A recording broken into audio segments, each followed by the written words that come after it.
এনওসির জালে আটকে শহরের আলীনগর রেলওয়ে ফ্লাইওভারের কাজ। রায়গঞ্জ লোকসভা কেন্দ্রের সাংসদ কার্তিক চন্দ্র পাল বলেন, শহরের দীর্ঘদিনের দাবি আলীনগর রেলওয়ে ফ্লাইওভারের। এনওসির জন্য আটকে রয়েছে। তিনি বলেন, পৌরসভা থেকে সঠিকভাবে এনওসি না দেওয়ার জন্যই এই কাজ আটকে রয়েছে। তিনি বলেন, পৌরসভা থেকে রেলওয়ে ডিআরএমকে এনওসি দেওয়া হয়েছে, কিন্তু উত্তর দিনাজপুর জেলা শাসকের মাধ্যম দিয়ে এই এনওসি যেতে হবে। আলীনগর রেলওয়ে ওভারব্রিজ ডিমান্ড কমিটির সম্পাদক আব্দুর রহমান বলেন, আমরা আশাবাদী পৌরসভার চেয়ারম্যানের মাধ্যমে দিয়ে, মহকুমা শাসকের মাধ্যমে, জেলা শাসকের মাধ্যম দিয়ে এমএফ রেলওয়ের কাছে এনওসি পৌঁছে গেলেই দ্রুত এই ফ্লাইওভার কাজের প্রক্রিয়া শুরু হবে। তবে ইসলামপুর পৌরসভার চেয়ারম্যান কানাইলাল আগরওয়াল বলেন, এর আগেও এনওসি দেওয়া হয়েছে। আব্দুর রহমান সহ অন্যান্যরা এসেছিলেন, আমি ওনাদের থেকে কাগজপত্র নিয়েছি। জেলা শাসকের মাধ্যম দিয়ে এনএফ রেলওয়েকে পাঠিয়ে দেওয়া হবে। আপনাদের একটা ওভারব্রিজের ডিমান্ড রয়েছে এবং এর আগে এনএফ রেলওয়ে আমাদের জেলা সমাহর্তাকে চিঠি লিখে দিয়েছিলেন যে ইসলামপুরের একটা ফ্লাইওভারের জন্য, সেই ফ্লাইওভারের জন্য একটা এনওসির জন্য। সেই ক্ষেত্রে ডিএম সাহেব একটা চিঠি এসডিও সাহেবকে করে, ইসলামপুর এসডিও সাহেব আরেকটা চিঠি ইসলামপুর মিউনিসিপ্যালিটির এক্সিকিউটিভ অফিসারকে করেছে। সেই চিঠি আমি আপনাদের সব দেখিয়ে দিচ্ছি এবং তার মাঝে আমি একটা কাগজ পেয়েছি বা আমি একটা লেটারও পেয়েছি নিজে। সেটা হচ্ছে ইসলামপুরের সম্মানীয় মহানাগরিক পুরপ্রধান সম্মানীয় কানাইলাল আগরওয়াল মশাই এর আগে একটা এনওসি দিয়েছেন রেলকে। তো এবার যে কোনো একটা বড় উদ্যোগের ক্ষেত্রে, বিশেষ করে ফ্লাইওভারের ক্ষেত্রে, জেলার প্রধান জেলা সমাহর্তা তিনি একটা এনওসি দেবেন। তিনি এনওসিটা এসডিওকে নামিয়েছেন, এসডিও তিনি মিউনিসিপ্যালিটিতে দিয়েছেন। তা আমার ওনার কাছে অনুরোধ থাকবে, রাজনীতির যেভাবে ভোট আসবে, মানুষের সাথে আমরা সবাই জনপ্রতিনিধি, রাজনৈতিকভাবে বিচার না করে। আপনি তো একটা এনওসি দিয়েছেন ডাইরেক্ট, আমি দেখলাম ডিআরএমকে সম্ভবত, তো সেটা তো সেইভাবে হবে না। আমাদের জেলার এনওসিটা জেলা সমাহর্তা দিবে। তাহলে ওনার কাছ থেকে এসডিও সাহেবের কাছে চিঠি এসছে, তারপরে সেটা মিউনিসিপ্যালিটিতে গিয়েছে।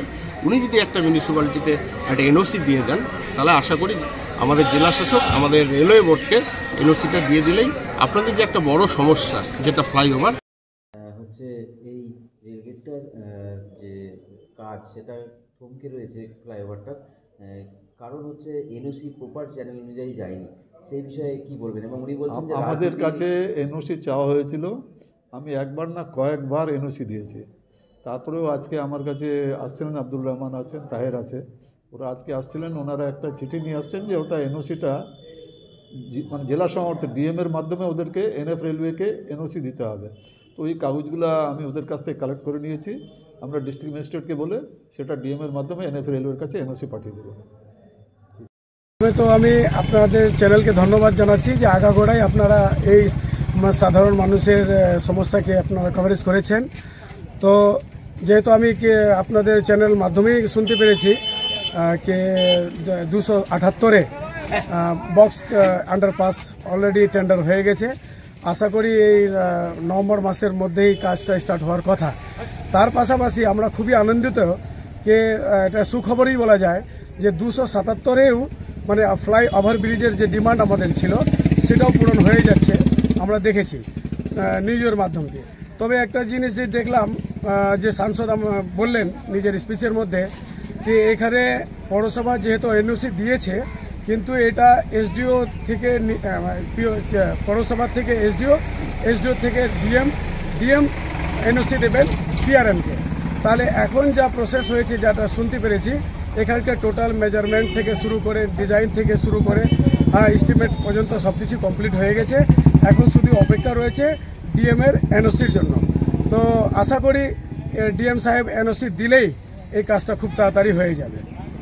মনে হয় যে এই কালভার্ট বা ফ্লাইওভার কবে নাগাদ বা কি যদি একটু পাওয়া যাবে, আপনারা কি মনে করছেন? না, এটা তো আমরা খুবই আশাবাদী।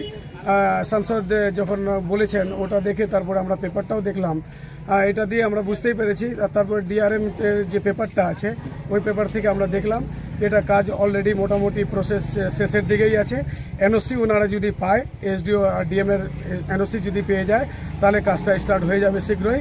আর থাকলো চেয়ারম্যানের কথা, চেয়ারম্যান সাহেব এনওসি দিয়ে দিয়েছেন। আর এরপরও উনি বলেছেন, আমিও কথা বলেছিলাম চেয়ারম্যানের সঙ্গে, তো উনি বলেছে যখনই সাধারণ মানুষের স্বার্থে যে সমস্যাটা আছে, যদি একবার না বারবার যদি আমাকে এনওসি দিতে হয়, আমি দিতে রাজি আছি।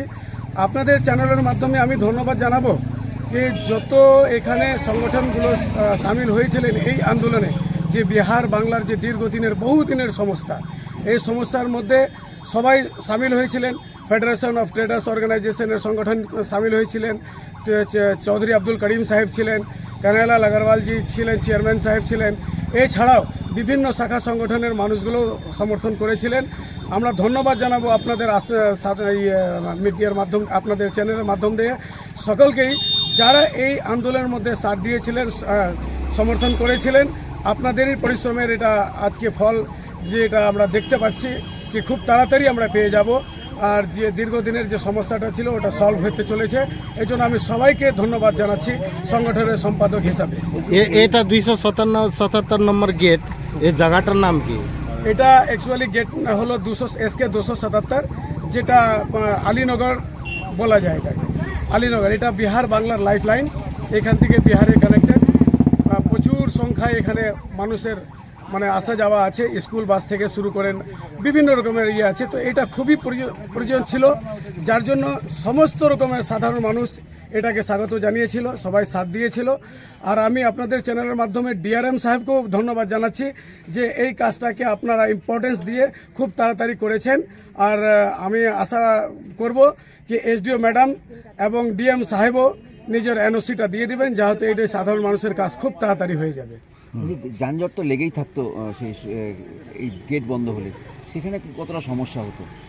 এখানে এই মানে যদি ওভারব্রিজ না হয়, আজকে দেশ আজাদ থেকে নিয়ে আজ অবধি যা সমস্যা হয়েছে, মনে করেন একটা মানুষের যদি 40 বছর হয়েছে তো 5 বছর গেটের মধ্যে দাঁড়িয়ে গেছে। শুধু এটাই না, এখানে ছোট ছোট বাচ্চা থেকে শুরু করে স্কুল বাস থেকে শুরু, ফায়ার সার্ভিস থেকে শুরু, বিভিন্ন রকমের সমস্যা ছিল। আপনি দেখতে পারবেন এখানে যত ট্রেন এখন বাড়তেছে, আপনারা সবাই জানেন যে যেভাবে এখানে ট্রেন বাড়তেছে, দেখা গেল কি যদি 5 মিনিট গেট খোলা থাকে তো 10 মিনিট গেট বন্ধ থাকে, এই অবস্থা আছে।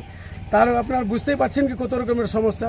মানে আমরা এখানে চোখে দেখতে পাচ্ছি, মানে প্রায় ডেলিভারি কেস থেকে শুরু করে ইমার্জেন্সি সাবকাটা পেশেন্ট থেকে শুরু করে অনেক রকমের সমস্যা আছে দাদা। তো এই সমস্যাটাকে সামনে রেখেই আমরা আন্দোলন করেছিলাম। আপনারা আগাগোড়াই এটাকে কভারেজ করেছেন।